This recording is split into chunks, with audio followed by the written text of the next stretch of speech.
Assalamu alaikum, урматтуу менин замандаштарым, амансыздарбы? Бүгүнкү чыгарылышыбызда адамдын жашоосу. Мындай айтканда, жакшы жашоо же жаман жашоо тууралуу кичине сөз кылмакчыбыз.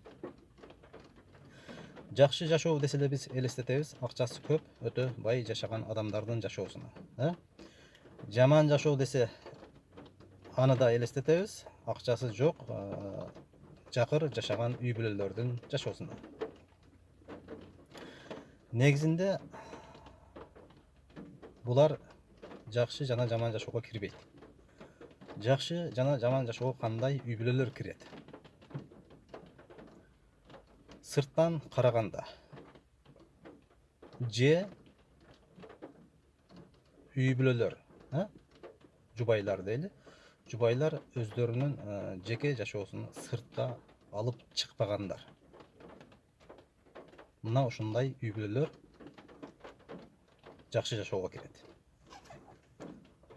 Булар кандай үй бүлөлөр? Булар өздөрүнүн напсиси менен катуу күрөшкөндөр.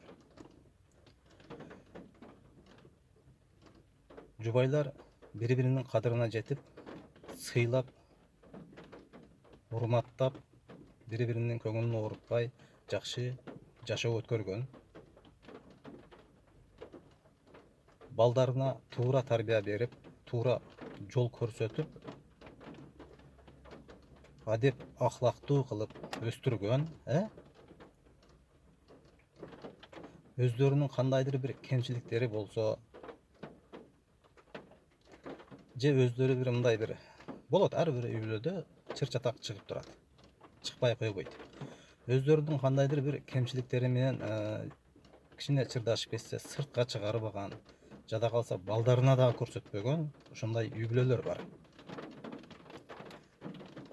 Эки тарап тең бири-биринин туугандарына, ата энелерине өздөрүнүн туугандарындай, өздөрүнүн ата энелериндей көрүп мамиле кылып катташкан дайыма, коло коңшулары менен калың катнашта болуп турган ушундай бир жакшына, адеп ахлактуу үй бүлөлөр бар. Бай болбосо дагы, жакыр жашаса дагы, бүгүнкү көрүнүштөгү, бүгүнкү жашоонун тили менен айтканда, жакыр жашаса дагы кредити жок, башкалардан карызы жок, өздөрүнө ток, ушундай бир тынч жашаган сырдуу үй бүлөлөр бар. Мына ушундай үй бүлөлөрдү жакшы жашоодо жашап жатышат деп айтсак болот да. Мына ушундай үй бүлөлөргө куда түшсөң болот, өкүнбөйсүң. Мына ушундай үй бүлөлөрдөн кыз алып, кыз берсең болот. Келечеги бар бул. Ушундай үй бүлөлөрдүн балдарынын келечеги бар. Жаман жашоого кандай адамдардын жашоосу кирет? Жаман жашоого көрүп, билип жүрөбүз, өздөрүнү башкара албай ойноп кеткен, мындайынча айтканда, леви жактарга көп баскан адамдар бар. Үй бүлөсү туруп деле ойноп жүргөн адамдар бар. Эркек болобу, аял болобу, айырмасы жок. Убактылуу, кээ бир жерлерде убактылуу жашап жүргөн үй бүлөлөр бар. Кандай дейбиз? Москвачылык деп түшүндүрөбүзбү, түшүндүңүздөр да. Кумардын, ичкиликтин, чеккиликтин аркасынан түшкөн адамдар бар.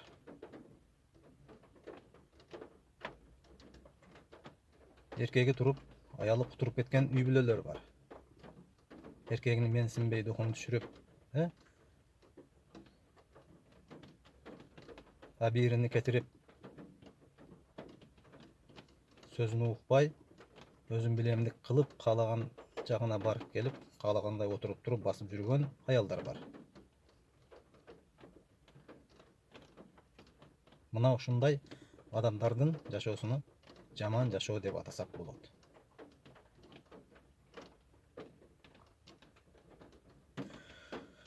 Мындай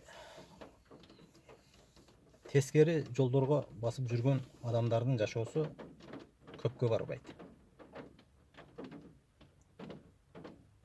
To'g'ri, 1 yil, 2 yil, keybirleri 5 yılga çeyin doğru süret ошентип.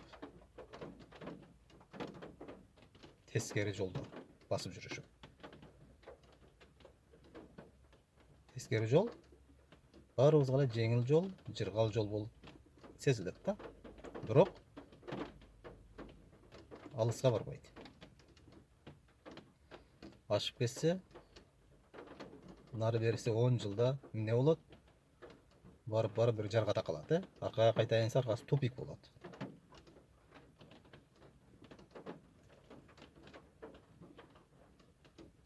Мына ушундай моменттерди айтканда раматылык алым жубак ажыбыз. Динге сый менен келбесең, ый менен келесиң деп. Ушундай тупикке такалып калган моментти айткан. Буга дагы албетте өзүбүз себеп болобуз.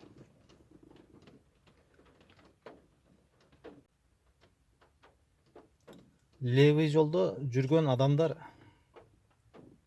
же ошондой жаман жол деп коелу, жаман жашоо эмне үчүн 5 жыл, 10 жылга чейин чозула берет.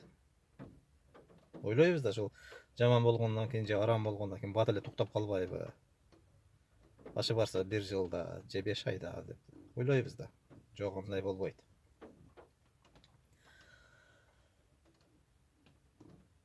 Бул жаман жолдо жүргөн адамды дагы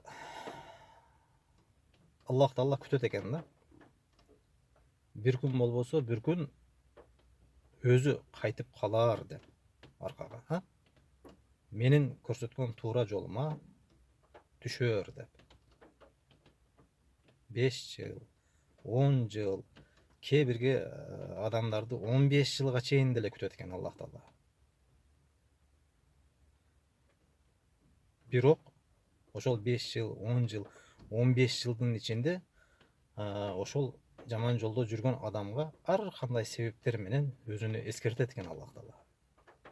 Жанагы адамга өзүнүн эле тааныш адамдары келип, эй, кайт бул жолдон, Кудайдан корк, ол бул деп жакшы сөздөрдү айтып турат экен да. Бирок берги адам кулак салбайт экен. Укпайт экен андай сөздөрдү. Уккусу да келбейт да.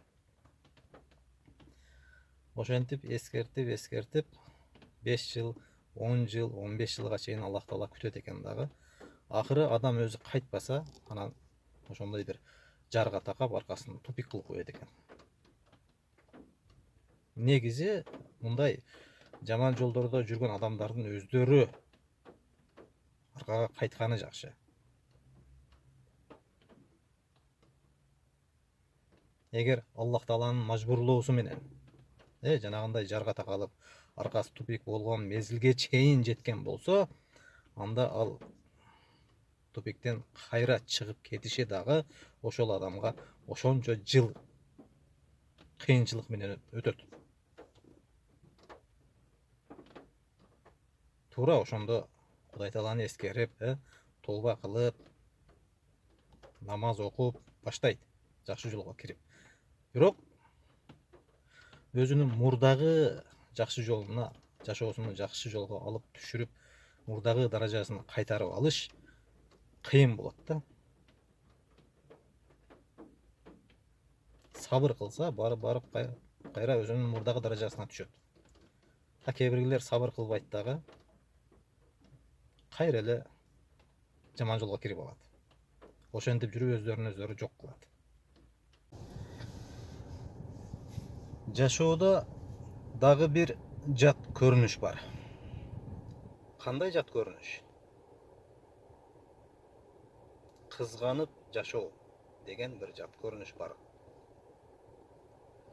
Туура адам баласы баары эле кызганат, бирок эби менен. Кээ бирги адамдар өтө ашыкчасы менен кызганып жашайт. Ушундай үй бүлөлөр дагы бар да. Аялы күйөөсүнө же күйөөсү аялына өтө катуу кызганып жашаган. Ар бир кадамын текшерип, экөө эки жакта болуп калса, минут сайын же саат сайын звонок кылып, видео звонок кылып ишенбей текшерип, өздөрүнүн нервин өздөрү кетирип, керек болсо күн сайын, керек болсо тарих күндө үйдө тополоң чыгарып жашагандар бар. Жок жерден bir себепти табат. Мындай адамдарчы. Үйдө тынчтык жок да, кыскасын айтканда. Ушундай жашоодо дагы жаман жашоо деп айтсак болот. Мындай көрүнүш, мындай жашоо көбүнчө экинчи турмушту баштаган жубайлардын жашоосунда кездешет. Чын-чыныга келгенде 25 жаштан өткөндөн кийин да эми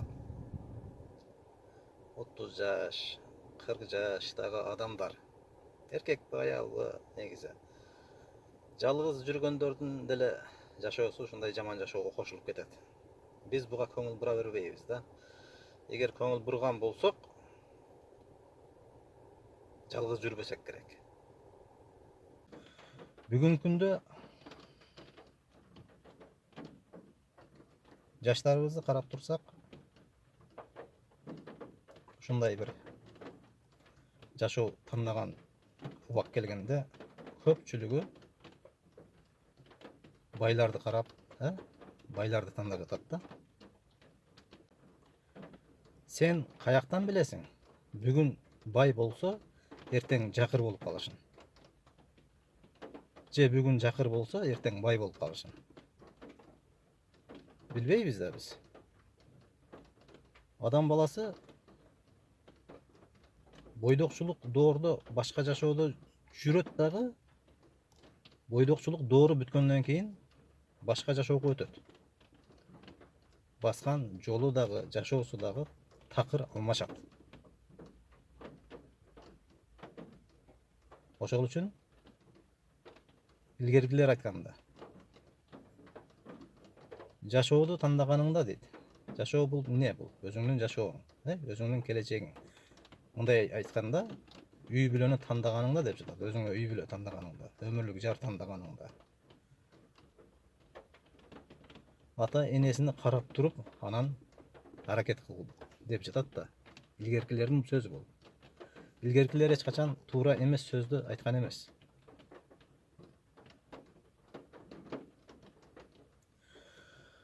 Бүгүнкү күндө жаштарыбыздын арасында эки жүздүүлөр өтө көбөйдү. Кээ бири убактылуу бай болуп көрүнсө көзүңө, кээ бири убактылуу ыймандуу болуп көрүнөт көзүңө. Кээ бири убактылуу жоош болуп көрүнсө көзүңө, кээ бири убактылуу бир мансаптуу адам болуп көрүнөт көзүңө. Чындыгында текшерип келсең, эч кимисинде андай мүнөз жок. Азыр эркегибиз деле, аялыбыз деле бири-бирибизге эки жүздүү болуп көрүнүп жүрүп турмуш курабыз дагы. Мына ушунун айынан эмне болуп жатат? Жыйынтык ажырашкандар көбөйүп жатат. Ушундай жакшы жашоого баарыбыз эле жетип, бактылуу болуп жашагыбыз келет. Баарыбыз эле үй бүлө күтүп, турмуш куруп, балалуу, чакалуу болуп, акыл эстүү, ыймандуу, адеп ахлактуу балдарды өстүрүп, тарбия бергибиз келет. Бирок ошондой жолго аракетибиз жок. Эки жүздүү балдар төрөлгөндө эки жүздүү болуп төрөлбөйт. Булар кийин чоңойгондо, акыл эси токтолгондон кийин өздөрүнү эки жүздүүлүккө мажбурлашат да. Мындай балдар кантип пайда болуп калат? Же мындай мүнөз адамда кандайынча пайда болот? Кудай буйруса, ушул темалар тууралуу кийинки видеолорубузда кеңири маек кылабыз. Азыр мен сиздер менен коштошомун. Görüşкөнчө саламатта калыңыздар.